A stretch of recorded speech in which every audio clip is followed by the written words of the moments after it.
ಸರ್ಕಾರದ ಒತ್ತಡಕ್ಕೆ ಮಣಿದು ರಾಜ್ಯ ಸರ್ಕಾರದ ಒತ್ತಡಕ್ಕೆ ಮಣಿದು ಇಲ್ಲಿ ಈ ಗಣಪತಿ ವಿಸರ್ಜನೆ 21ನೇ ದಿವಸಕ್ಕೆ ಆಗೋದಿತ್ತು. ಈ ಹಿಂದೆ ಸಿದ್ದರಾಮಯ್ಯನವ್ರ ಸರ್ಕಾರ ಇದ್ದಾಗ 11 ದಿವಸಕ್ಕೆ ಇವರು ಮಾರ್ಗದ ಸಮಸ್ಯೆಯನ್ನು ಉಂಟು ಮಾಡಿದರು ಕಾಂಗ್ರೆಸ್ ಸರ್ಕಾರ.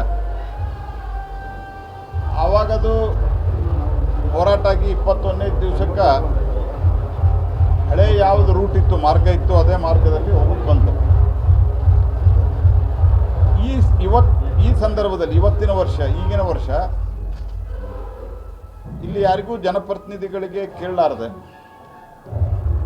ನನಗಾಯಿತು, ಬೊಮ್ಮಾಯಿ ಅವ್ರಿಗಾಯಿತು, ಇನ್ಯಾರಿಗೆ ಕೇಳಿದ್ದಾರೆ ನನಗೂ ಗೊತ್ತಿಲ್ಲ, ನಮಗಂತೂ ಕೇಳಿಲ್ಲ. All of A sudden DJ ban ಅಂತ ಅನೌನ್ಸ್ಮೆಂಟ್ ಮಾಡಿದರು. DJ ಬ್ಯಾನ್ ಮಾಡ್ಬೇಕು ಅಂತಂದ್ರೆ ಕಾನೂನು ಪ್ರಕಾರ ಮಾಡಿದ್ದೀವಿ ಹಂಗೆ ಹಿಂಗೆ ಅಂತ ಹೇಳ್ತಾರೆ. ಇದು ರಾಜ್ಯ ಸರ್ಕಾರದ ಒತ್ತಡನ, ಯಾವ ಪೊಲೀಸ್ ಆಫೀಸರ್ ಮೇಲೂ ನಂದು ವೈಯಕ್ತಿಕವಾದಂಥ ಆರೋಪಗಳಿಲ್ಲ. DJ ಬ್ಯಾನ್ ಮಾಡ್ಬೇಕಂತಂದ್ರೆ ಬೆಳಿಗ್ಗೆ ಎದ್ದು 5 ಗಂಟೆಗೆ, ಇವತ್ತಿಗೂ ಇಲ್ಲೂ ಸಹಿತ ಬೆಳಿಗ್ಗೆ 5 ಗಂಟೆಗೆ ಮಸೀದಿಯಿಂದ ಮೈಕ್ ಹಾಕಿ ಅವರು ಸಾಕಷ್ಟು ದೊಡ್ಡ ಪ್ರಮಾಣದಲ್ಲಿ ಶಬ್ದವನ್ನು ಮಾಡ್ತಾರೆ. ಬೆಂಗಳೂರಾಗ ಮಾಡ್ತಾರೆ, ಹುಬ್ಬಳ್ಳಿಯಾಗ ಮಾಡ್ತಾರೆ, ಅದೇ ಇಲ್ಲೂ ಮಾಡ್ತಾರೆ, ಶಿಗ್ಗಾಂವಿ ಒಳಗೆ ಮಾಡ್ತಾರೆ. ಶಿಗ್ಗಾಂವಿ ಒಳಗೆ ನಾವು ಒಂದು ದಿವಸ ರಾತ್ರಿ 10 ಗಂಟೆಗೆ 11 ಗಂಟೆಗೆ ಯಾವುದಕ್ಕೂ ಹೋಗಿದ್ದೆ. ಅಲ್ಲೇನೋ ಕಾರ್ಯಕ್ರಮ ಅಂತೇಳಿ ಮಸೀದಿನ ದೊಡ್ಡ ದೊಡ್ಡ ಮೈಕ್ ಹಾಕಿ ಹೇಳ್ತಾ ಇದ್ದೆ. ರಾಜ್ಯಾದ್ಯಂತ ಎಲ್ಲೂ ಕೂಡ ಇದನ್ನು ತಡೆಯುವ ಪ್ರಯತ್ನ ಮಾಡೋದಿಲ್ಲ. ಆರ್ಡರ್ ಇದ್ದದ್ದು ಬರೀ ಹಿಂದೂಗಳಿಗೆ ಅಷ್ಟೇ ಅದೇನ.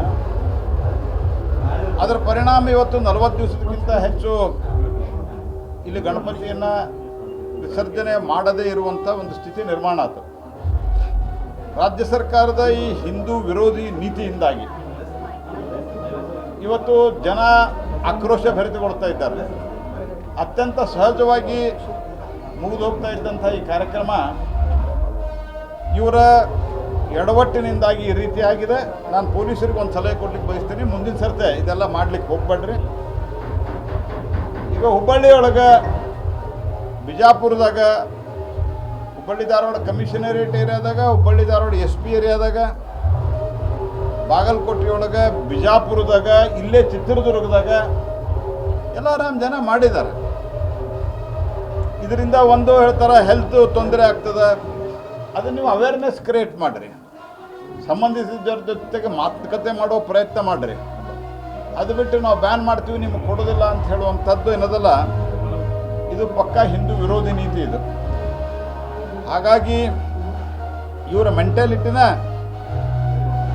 ಹಿಂದೂ ಇರೋದ್ರಿಂದ ಕಾಂಗ್ರೆಸ್ ಸರ್ಕಾರದ್ದು ಈ ಪರಿಸ್ಥಿತಿ ನಿರ್ಮಾಣ ಆಗ್ತಾ ಇದೆ. ಇವತ್ತು ಬೆಳಗ್ಗೆ ನೀವು ನೋಡಿರ್ಬೋದು, ನಮ್ಮ ಶಾಸಕರಂಥ ಮುನಿರತ್ನವರು ಸಂಘದ ಟೋಪಿ ಹಾಕ್ಕೊಂಡು, ಅಂದರೆ ಸಂಘದ ಕಾರ್ಯಕ್ರಮ ಮುಗಿಸಿ ಅವರು ಅಲ್ಲೇನೋ ಒಂದು ಸರ್ಕಾರಿ ಕಾರ್ಯಕ್ರಮ ಇತ್ತಂತ ಹೋದ್ರೆ, ಕರೆ ಟೋಪಿ ಬಾಯಿಲ್ಲಿ ಅಂತ ಅವ್ರು ಕರೀತಾರೆ. ನಾ ಹೇಳ್ತೇನೆ, ನೀವು ಮುಸಲ್ರು ಇದು ಹಾಕ್ಕೊಂಬರ್ತಾರಲ್ಲ, ಏನದು ಜಾಳ್ಗಿ ಅಂತ ಕ್ಯಾಪ್ ಏನಂತಾರೆ ಅದಕ್ಕೆ, ಜಾಳ್ಗಿ ಟೋಪಿಗೆ, ಅದನ್ನ ಯಾರು ಹಾಕ್ಕೊಂಬಂದ ಅವ್ಗೆ ಜಾಳ್ಗಿ ಟೋಪಿಗೆ ಬಾಯಲ್ ಅಂತ ಅಂದು ಧೈರ್ಯ ನೋಡೋಣ ಇವ್ರದ್ದು. ಆ ಧೈರ್ಯ ಎಲ್ಲ ಐತಿ ಇವ್ರಿಗೆ. ಯಾಕಂದರೆ ಇವರು ಈ ಸರ್ಕಾರ ಮುಸಲ್ಮಾನರಿಗಾಗಿ ಮುಸಲ್ಮಾನರ by Muslim, pro Muslim and to Muslim. ಹಾಗಾಗಿ ಈ ಪರಿಸ್ಥಿತಿ ರಾಜ್ಯದಲ್ಲಿ ನಿರ್ಮಾಣ ಆಗ್ತಾ ಇದೆ. ಇದನ್ನು ಮುಂದಿನ ಸರ್ತೆ ನಾನು ಇಲ್ಲಿ ಅಧಿಕಾರಿಗಳು ಇವರೇ ಇರ್ತಾರೋ ಮತ್ತೊಬ್ಬರು ಇರ್ತಾರೋ, ಯಾಕಂದ್ರೆ ಟ್ರಾನ್ಸ್ಫರು ಒಂದು ದೊಡ್ಡ ದಂಧೆ ಈ ಸರ್ಕಾರದ್ದು. ಇವ್ರನ್ನೆಲ್ಲ ಟ್ರಾನ್ಸ್ಫರ್ ಮಾಡ್ತಾರೆ ಗೊತ್ತಿಲ್ಲ. ಯಾರು ಇರ್ತಾರೋ ಅವ್ರಿಗೆ ಇವತ್ತು ನಾ ಹೇಳಿದ್ದು ರೆಕಾರ್ಡ್ ಮೇಲೆ ತಗೊಂಡ್ರೆ ಅತ್ಯಂತ ಸೌಹಾರ್ದಯುತವಾಗಿ ಮುಗಿತಾ ಇತ್ತಿದ್ದು. ನಾವೆಲ್ಲ ಬರೋ ಅವಶ್ಯಕತೆಯೂ ಬರ್ತಿರಲಿಲ್ಲ. ಆದರೆ ಇವರ ಒಂದು ಎಡವಟ್ಟಿನಿಂದಾಗಿ ಈ ರೀತಿ ಆಗಿದೆ. ಮುಂದಿನ ಸರ್ತೆ ಈ ರೀತಿ ಎಲ್ಲಿಯೂ ಆಗಲಿಕ್ಕೆ ನಾವು ಬಿಡೋದಿಲ್ಲ. ನೀವು ಮಾಡೋದಿದ್ರೆ ಒಂದು ಸರ್ತಿ ಕರೀರಿ, ಎಲ್ಲರನ್ನೂ ಕರೀರಿ, ಚರ್ಚೆ ಮಾಡಿರಿ, ಮುಸಲ್ಮಾನರನ್ನು ಕರೀರಿ. ಅವರು 5 ಗಂಟೆ 6 ಗಂಟೆಗಿಂತ ಮೊದಲು ಹಚ್ಚೋಂಗಿಲ್ಲ ನೀವು ಯಾವುದೇ ಕಾರಣಕ್ಕೆ ಅಂತ ಹೇಳಿ ಅವಾಗ ನಾವು ನಮ್ಮವರಿಗೆ ಕನ್ವಿನ್ಸ್ ಮಾಡೋ ಪ್ರಯತ್ನ ಮಾಡ್ತೇವೆ. ಅದು ಬಿಟ್ಟು ನೀವು ದಾದಾಗಿರಿ ಹಿಂದೂಗಳ ಮೇಲೆ ಸರ್ಕಾರದ್ದು ಪೊಲೀಸರನ್ನ ಹಚ್ಚಿ ಅವ್ರಿಗೆ ಮಾತ್ರ ಬಾರಾಕೊಂಡ್ ಮಾಫ್ ಇದು ನಡೆಯೋದಿಲ್ಲ ಅನ್ನೋದು ನಾನು ಸ್ಪಷ್ಟವಾಗಿ ಹೇಳಲಿಕ್ಕೆ ಬಯಸ್ತೇನೆ. ಪ್ರಿಯಾಂಕಾ ಖರ್ಗೆ ಅವರು ಸರ್ಕಾರದ ಅಧಿಕಾರಿ ಕಾರ್ಯದರ್ಶಿಗಳಿಗೆ ಪತ್ರ ಬರೆದಿದ್ದಾರೆ. ಸರ್ಕಾರಿ ಕಾರ್ಯ ಅಂದ್ರೆ ಈ RSS ಸರ್ಕಾರಿ ಜಾಗಗಳು ಸರ್ಕಾರಿ ಮೈದಾನಗಳಲ್ಲಿ ಆಚರಣೆ ಮಾಡಬಾರ್ದು, RSS ಕಾರ್ಯಕ್ರಮಗಳು ನಡೀಬಾರ್ದು, ಅವಕ್ಕೆ ನಿರ್ಬಂಧ ಹಾಕಬೇಕು ಅನ್ನೋಂಥ ನಿಟ್ಟಿನಲ್ಲಿ ನೋಡ್ರಿ, ಇಂಥವು ಭಾಳ ಎಲ್ಲ ಸರ್ಕ್ಯುಲರ್ ಹಿಂದೆ ಬಂದು ಹೋಗ್ಯಾವ. ನಮ್ಮ ಪ್ರಿಯಾಂಕಾ ಖರ್ಗೆ ಅವ್ರಿಗೆ ಬಹುತೇಕ ಗೊತ್ತಿಲ್ಲ ಅಂತ ಕಾಣ್ತದ. ಇವರ ಮುತ್ತಾತ ಅಂದ್ರೆ ನಮ್ಮ ಖರ್ಗೆ ಸಾಹೇಬ್ರ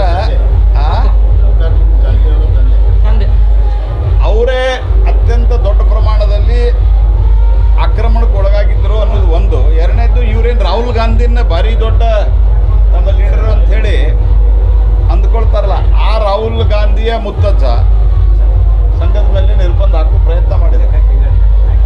ಇಂದಿರಾ ಗಾಂಧಿ ಹಾಕಿದೆ, ನರಸಿಂಹರಾವ್ ಹಾಕಿದೆ, ಯಾರು ನಿಂತಿಲ್ಲ ಇವ್ರದ್ದು. ಅದು ಎಲ್ಲವನ್ನು ಮೀರಿ ಇವತ್ತು ಸಂಘ ಒಂದು 100 ವರ್ಷ ಪೂರೈಸಿದೆ ಮತ್ತು ಜನ ಇದನ್ನು ಸ್ವೀಕಾರ ಮಾಡ್ಯಾರ.